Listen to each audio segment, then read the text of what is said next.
Hello everybody and welcome to another reaction video. And today we're going to be reacting to another band I've never heard of before. I know nothing about them. It's a band called Arandu Arakuaa. I've probably pronounced it horribly wrong. And as is my norm, did a little bit of research on them. And it turns out that Arandu Arakuaa is a Brazilian folk metal band formed in the country's capital, Brasilia, in 2008. So it's not really been around for a very long time. Well, I mean, okay, 11 years now, but you know, it's not really been that long considering. They are noted for blending extreme heavy metal with Brazilian folk music, specifically indigenous tunes. Their lyrics also reflect indigenous cultures, referring to their myths and rites. Now, the band's name, Arandu Arakuaa, means knowledge of the sky cycles or cosmos knowledge in Tupi-Guarani, which is I don't think it's an ancient language, but it is a sort of native old language used over there. So it in a way, it's sort of, the songs seem to be written in the same way as Alien Weaponry, who sing all their write most of their songs in Maori. Now I tried to find lyrics for this and it was really hard. There was lyrics under the video, but they were all written in this Tupi-Guarani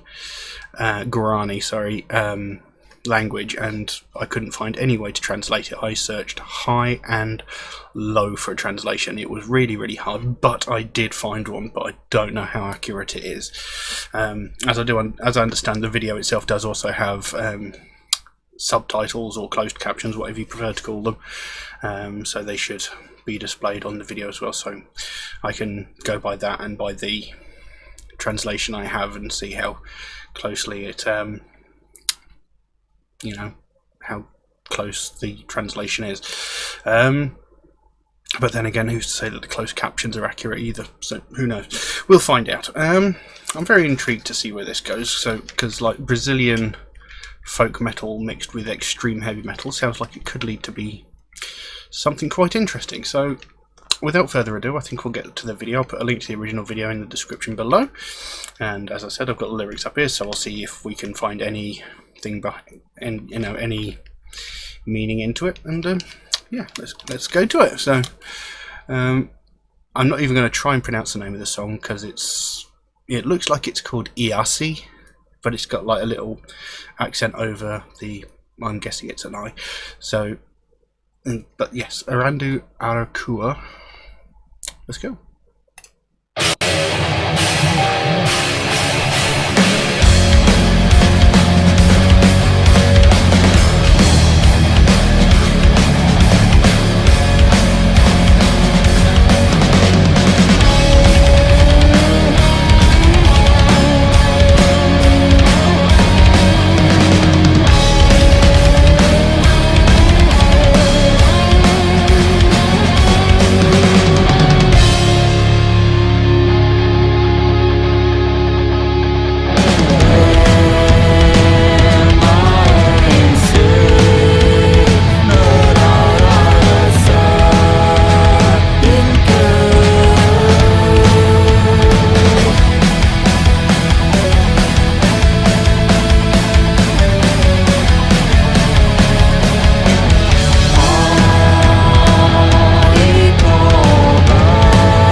very, very interesting.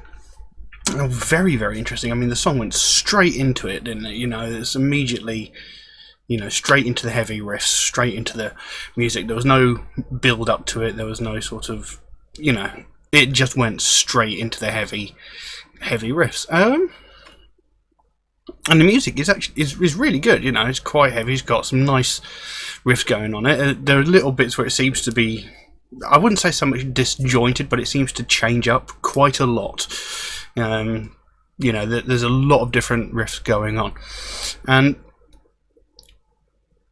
they've got 2 different vocalists by the looks of things, possibly 3, because it started out with what appeared to be a female vocalist. I'm not entirely sure, and then there came something akin to a chorus, but I don't know if it was, which had sort of harsher, sort of more metal vocals, whereas the opening vocals were more sort of melodic, sort of folk music. The chorus was like heavy, harsh vocals, and then we've just had some more folk style vocals sung by a male.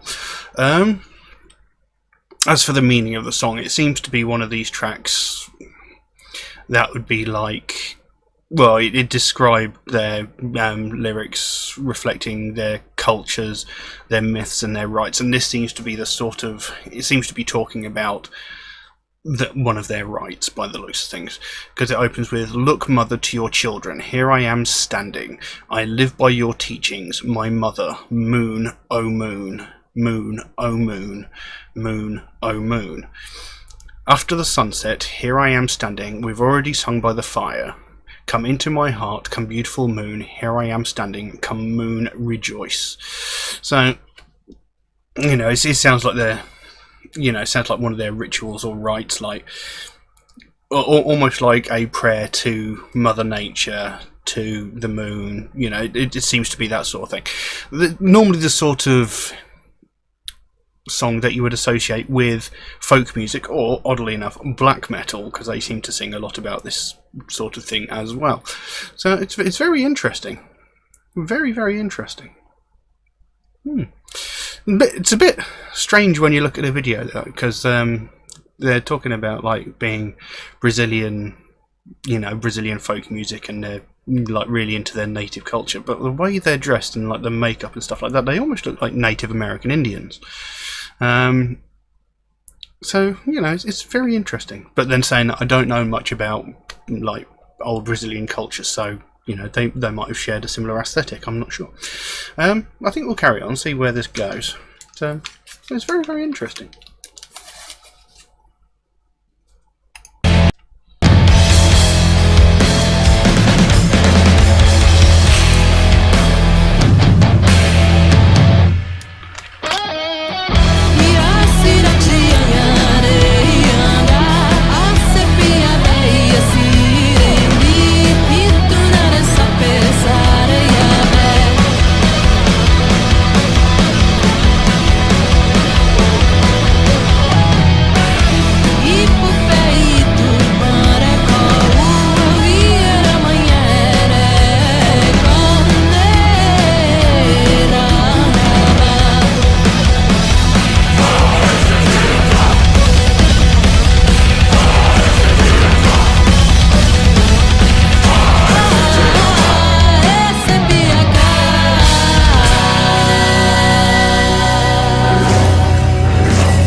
that was such an interesting piece of music. I mean, there were so many different styles within the track. You know, they really mixed that track up a bit, but it all worked together really well. It was a fantastic piece of music. Very interesting. I am very interested to hear some more of their stuff, because that was fascinating. And you know, again, they changed the vocal style again, because you know, when we had the female vocalist first come in, it was sort of soft, it was melodic, and then it had the sort of harsher chanted vocals for the chorus, as it were. Then it had the male vocal, and then they came back in with those female vocals, but in a different style to how she opened the song. You know, it was a lot different. And then they went back into the chanting, sort of harsher vocals. It was a very interesting piece of music. Absolutely fascinating. I'm very much intrigued to see something else of theirs. But as I said, this is obviously like one of their tracks talking about like their rites and prayers and stuff like that, because like I said, it seems to be a prayer, because it carries on. Harvesting moon's rays, I can still see the moonlight that illuminates the darkness. Your divinity is within it, always is, your image. I can see it, I can see it, I can see it. Have mercy on me, mother, take good care of me, O moon. I need you, mother. Thank you, O moon. I love you so. And then it goes, moon, O moon, moon, O moon, moon, O moon. I can see it. So it's like a sort of prayer, like I said, to Mother Nature, to the moon, you know, to all these things that they, you know, all these sorts of things that they hold dear, that they think has, you know, all these things that have meaning in their lives that they find important. So, very interesting. Very interesting. Like I said, I'm very much interested in hearing something else by them, because that was truly fascinating. But I can't really think of much else to say about it, because, like I said, I can't really dive too far into the lyrics, because it just seems to be a prayer. Or a rite, depending how you want to look at it. It was very intriguing. But I will leave that as it is. If anybody would like to suggest a track for me to react to, then please do so. By all means, you can drop a comment in the comment section below, or you can message me on my Facebook or my Instagram, and I will add it to my list. But do know that it might take a while for me to get around to the track, because I get suggested absolute dozens of tracks every single day, and my list is growing faster than I can record the videos. But rest assured, I write down every single track that gets suggested to me, so it will get done eventually. I can't say how long it'll take, but it will get done eventually. Also, Metalhead Reacts is a proud supporter of the Sophie Lancaster Foundation, a British-based charity whose aim is to put an end to hate crimes, specifically those aimed at people of the alternative subculture, because when people get attacked just for the style of music that they listen to, or the style of clothes that they're wearing, you've got to wonder what in the world is going through people's heads. You know, how are they justifying this to themselves? How are they saying, you know what, it's okay for me to beat someone up because I don't like how they're dressed? You know, you've got to wonder what sort of mentality someone has for them to rationalise that sort of behaviour. And it's something that needs to stop, because it happens all too often. And, you know, I can't get my head around it. You know, the whole logic of, you know, just because I don't like something, I'm going to attack it. I'm going to try and destroy it. It makes no sense, and it like I said, it needs to stop. You know, I've been attacked numerous occasions just because of, you know, the way I dress, because of the music I listen to. But people don't actually understand. You know, they see me, they go, Metalhead, although most of the times it's goth. You know, even though I'm not a goth, clearly. You know, you know, and many of my friends have been attacked for similar reasons, but they don't actually take into consideration that just because of the way I look doesn't define me. You know, I listen to heavy metal, yes. I wear heavy metal band t-shirts, yes. I sing in a death metal band, yes. But I also listen to classical music, I listen to opera, I listen to some chart music, you know. I listen to a vast array of music. I listen to country music, for crying out loud, you know. All that they see is what they want to see. Is like, they listen to heavy metal, I don't like it, so it's okay for me to attack them. And it's bizarre. I can't get my head around the mentality of it, you know. I've never once stepped out of my house and walked down the street and saw someone wearing a pair of Adidas like jogging bottoms and I don't know, random t-shirt, and just thought, you know what, I should beat them up because I don't like the way they dress. You know, I haven't walked down the street and seen one of these people wearing baggy jeans with their arse hanging out the back, you know, walking like they've got a pineapple wedged up their backside. You know, I've never once looked at one of those and gone, you know what, I'm going to beat them up, I'm going to attack them, I'm going to call them names because I don't like the way they dress. I can't fathom it out in my head how people come to that conclusion that it's, you know, it's that it's a normal thing to do, because it's really not.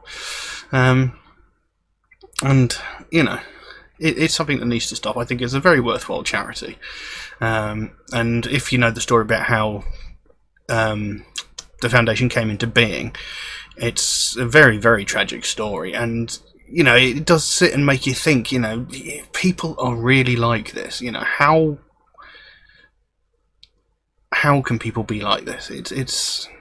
It's sickening. If you want to find out more about the Sophie Lancaster Foundation, there is a link in the description below to their website. You can find out what they're doing at the moment, you know, what their aim is, because they can describe it much better than me. You know, I just waffle on and go off on random tangents. And if you feel compelled to support them anyway, that's absolutely fantastic. Even if it's something as simple as one of these £1 Sophie bracelets, you know. Any little bit helps, and together we can help to stamp out prejudice, hatred and intolerance everywhere. But I'm going to leave that as it is for the time being. Thank you all very, very much for watching, and I'll see you again soon. Bye bye.